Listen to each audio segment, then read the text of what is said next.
Ruben Amorim watched on at Carrington as an almost fully fit Manchester United squad trained ahead of Thursday's Europa League clash with Czech outfit Viktoria Plzeň. United fly out on Wednesday afternoon as they seek a third consecutive win in the competition that would see them close the gap to the top 8 and the automatic qualifying spots for the last 16. Only Luke Shaw was missing from the training group as the injury situation at the club finally abated. As per UEFA guidelines, the media were invited in to see the first 15 minutes of the session. The section of open training we were permitted to see was taken up entirely by rondos, and while there were plenty of coaching and fitness staff out on the grass, Amorim stood alone, distant from the fun unfolding in front of him. Coaches won't learn an awful lot from watching a rondo, and Amorim was happy to let other staff members observe the two groups of outfield players going through the drill. Amorim stood alone, maybe 20 yards away from the rondos. When the sessions really get going, the head coach becomes a central figure, talking players through drills in his 3-4-3 shape, but when time allows, he is happy to step back. It was noticeable how many staff members were at the training session compared to Erik Ten Hag.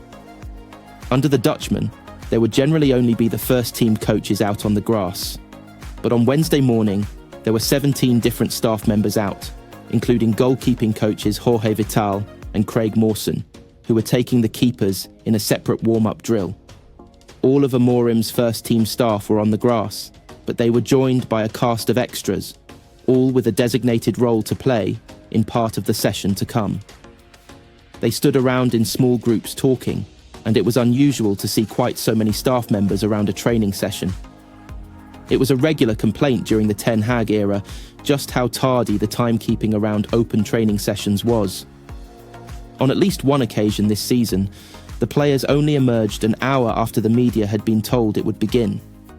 That might seem like a minor complaint, but it also paints a picture of a tardy and lax attitude, and fuels the idea that United simply weren't across the details when Ten Hag was in charge. That has changed now. On Wednesday, the players were out at the exact time the session was due to begin, and things ran like clockwork. The energy and enthusiasm are always high during the pre-session rondos, and that was no different on Wednesday. In one group, Lisandro Martinez went to the ground to fly into a sliding tackle as he tried to win the ball, showing that aggression is on show on the training pitches as well as in matches. Casemiro was loudly counting the number of passes in his group. After one controversial decision, Martinez and Bruno Fernandes lifted Tyrell Malacia off his feet and plonked him into the middle. It was a rare session across the last 18 months in that it didn't feature any academy youngsters who have regularly made the numbers up under Ten Hag and Amorim. Most of them played at Old Trafford on Tuesday night as the under-19s crashed out of the UEFA Youth League, but they also weren't needed in the first-team squad as the injury situation finally begins to improve. Shaw was the only first-team player absent, which meant a 25-man group could train without the need to boost numbers from the academy. Ethan Wheatley made his Manchester United senior debut against Sheffield United in April. Wheatley wrote himself into the club's history books by becoming the 250th player from the academy to make a senior bow, but he will want to be remembered for more than that. Wheatley started for the under-19s against AZ Alkmaar in the UEFA Youth League on Tuesday, and his next steps must have crossed his mind as he entered an almost empty Old Trafford. Around 300 supporters braved the cold to attend the game, and Wheatley was the only youngster on the pitch who knows what playing in front of a sold-out Old Trafford feels like. Wheatley will want more of that feeling. Playing at Old Trafford is special regardless, but performing in front of a sell-out crowd is a unique opportunity for academy players, and Wheatley might have to push for a loan in the January transfer window to continue making inroads to the first team.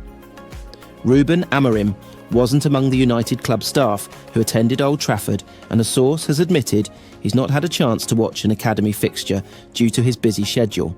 The presence of Amorim would have given Wheatley an added incentive to impress against AZ, but his reputation remains high among academy coaches following a promising 2024. Wheatley also didn't have too much to feed off against AZ. The Dutch side flew out of the traps and created two great chances within the first few minutes, but the game settled into a steady rhythm, and United's best chance of the first 45 minutes fell to the head of Amir Ibrahimov. For context, Ibrahimov has heart in abundance, but was the smallest player in a red shirt. His header was tame, and it might have been a different story if Wheatley had connected.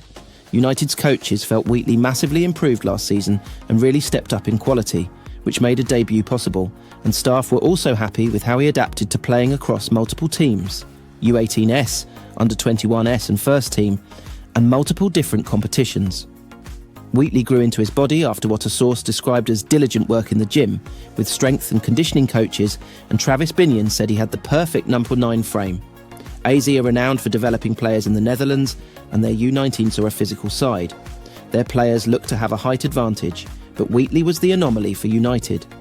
Wheatley has physically matured, but there are still aspects he needs to improve, which is the case for any youngster, and that was highlighted in the second half when he powerfully burst toward the Stretford end and lost the ball when he could have beaten his man and produced a shot. United were still searching for a breakthrough at that stage, and the game was goalless. United goalkeeper William Murdoch had made 2 superb saves at the beginning of the match to deny AZ from taking an early lead, and neither side looked capable of producing a decisive moment. Wheatley was working off scraps and looked frustrated when the hour mark arrived. He will benefit from a loan in January and should be among those at the front of the queue to leave. AZ won 2, one in the first leg of the tie, and United needed a goal, otherwise they would crash out of a competition which they earned qualification for by winning a treble last season. Chido Obi Martin was introduced from the bench for the final 10 minutes. Obi Martin and Gabriele Biancheri replaced Wheatley and Jadon Sancho, and the changes represented the last throw of the dice from Adam Lawrence as his side inched close to exiting the Youth League. AZ defended brilliantly throughout the game, and not even Obi Martin could pull the rabbit from the hat. United's best player on the night was Murdoch in between the sticks, and it says a lot when your keeper is your best player. Nonetheless, Lawrence will still be proud of his players. United only qualified for the competition because their U18S were the champions of England last season, and that shouldn't be forgotten because it was a remarkable achievement. Manchester United are reportedly open to selling Marcus Rashford ahead of a potential overhaul under Ruben Amorim. The Telegraph have claimed that United finding a buyer in January for Rashford is remote due to his huge wages. However, it is said that a summer move to Saudi Arabia is an option, while French champions Paris Saint-Germain have also been linked. Rashford has had a mixed season so far, with moments of brilliance intertwined with the odd, poor performance, which has led to heavy criticism in some quarters. The academy graduate's work rate has often been questioned, although the same could be said for several underperformers in United's squad. The 27-year-old has been unfairly singled out on some occasions, with no one player behind United's decade of struggle. However, there are several reasons why selling Rashford may benefit the Reds, with 3 listed below the obvious reason. Due to his homegrown status, his sale would represent pure profit, giving the Reds some flexibility with PSR to improve Amorim's squad next summer. United have squeezed past the league's financial rules to avoid a potential points deduction, so they cannot hope to significantly strengthen their team without big money sales. United have been notoriously bad at selling, but in Rashford they may have an excellent opportunity to claw in some much needed cash. Rashford has made a good start under Amorim, but there is still a debate over whether he will fit into the Portuguese's team when he gets the players to suit his system. The academy graduate is not a no-10 or a wing-back, and has never convinced as a striker. United need players who will fully buy into their system. So it would make little sense to stick with someone who doesn't fully fit into what Amorim is trying to do. Is Rashford good enough to help United compete for Premier League and Champions League titles? The jury is still very much out on that one. That's not to say he isn't a fine player on his day, but does he have the overall package and consistency to be a top forward in a team winning the game's biggest prizes? There are too many doubts to prevent him from staying if United are to return to their former glory.